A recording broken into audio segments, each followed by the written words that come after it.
Hey there, YouTube land. Big Dave here on the fishing channel.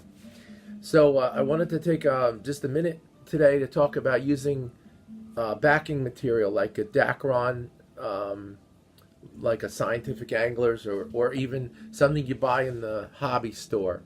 Like they make that flat white Dacron. You can buy it in a roll, and it's even cheaper sometimes on a small reel. And why?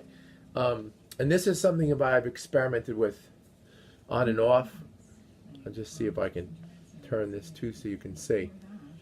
One of the things that happens is if you don't use a backer on a small reel,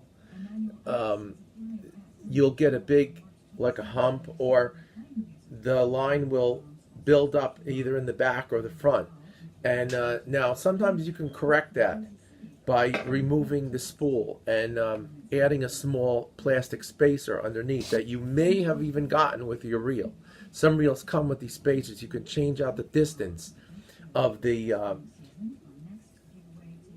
spool when it sits on the spindle, and it's only a very tiny difference between having a thicker washer in there or a thinner one, but it makes a difference because sometimes if the spool is too far in, the line winds around more on the outside of the spool. And if the spool is too far out, it winds around on the inside more, and it doesn't balance the way it should. However, my own experience, and even recently, I've been out testing a few things, and this reel in particular has been a problem. I used to have mono underneath it as a backing material, and I found that when the braid on that small reel would line up on top of it, it would be very uneven, and I would get, humps and bevels, and it would be really uneven.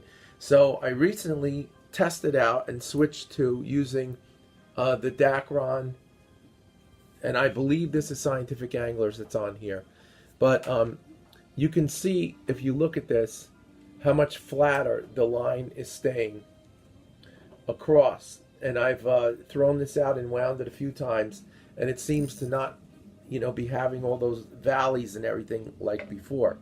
So it's something to consider, especially if it's the kind of reel like this one that I use frequently for smaller, like streams or waterways where you're constantly in and out. If you're throwing a bass worm or some other kind of a small bait in and out of a certain area, so you're only using parts of the line.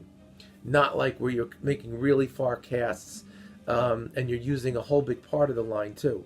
So by going back and forth on the same part, it tends to bunch up and spool up around. And I find that this relieves that problem.